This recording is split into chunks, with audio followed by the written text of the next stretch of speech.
आप हमेशा और आर्थिक आज़ादी की बात करती हैं कि मतलब अपना पैसा कमाओ, लड़कियों घर से बाहर निकलो, काम करो, अच्छे से पढ़ाई करो, नौकरी को सीरियसली लो, ये बहुत इम्पॉर्टेंट है। तो ये जो अपना तन अपने मन पे अधिकार की बात है, ये आर्थिक आज़ादी से कैसे जुड़ी है? आपने ओपनिंग जो बातचीत की कही, उसमें आपने कहा था कि स्त्रियों ने जब अपनी देह पे, अपने मन पे, दोनों पे अधिकार चाहा तो उनको आज़ाद हुई। आपको ये लगता है कि बिना आर्थिक आज़ादी के आप सपने भी देख सकते हैं अगर आप स्त्री हैं और आपको अपने मन पे और तन पे? सबसे पहले तो देखिए, इस सब्जेक्ट को थोड़ा सा खोलना चाहिए कि मेरा मन मेरा तनी क्या है। आज तक ये विषय कभी पुरुषों के सामने आया कि मेरा मन मेरा तन?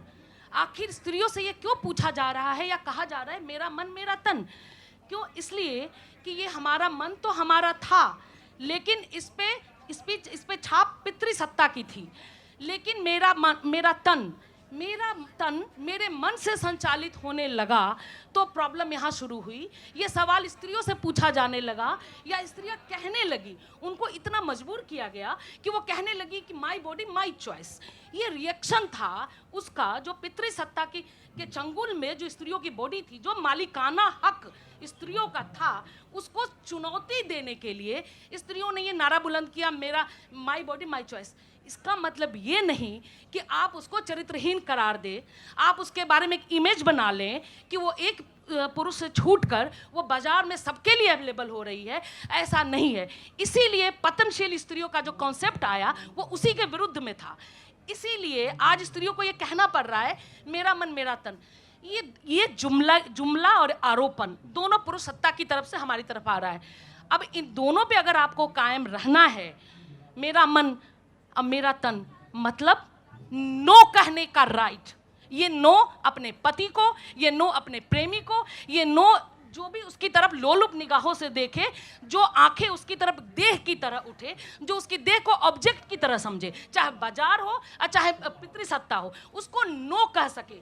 मेरा तन मतलब नो कहने का अधिकार स्त्री के पास हो, तभी उसके मन से कंट्रोल होगा उसका तन। ये नहीं कि आप उसको देह मुक्ति से जोड़ दे। सबसे बड़ी साजिश जो फेमिनिज्म में कचरे की तरह घुसाया गया है वो है देह मुक्ति, जिसकी मैं घोर विरोध करती हूँ।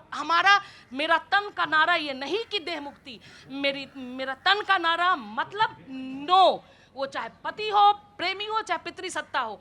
अपनी जैसे हमारा मन सपने देखने का हक देता है, उसी तरह हमारी देह हमारी पसंद का साथी चुनने का हक देता है। और ये सब तब जब आप आर्थिक आज़ादी कर ले, नहीं तो पराधीन सपने सुख नहीं, आप सेक्स गुलाम के अलावा कुछ नहीं होंगी।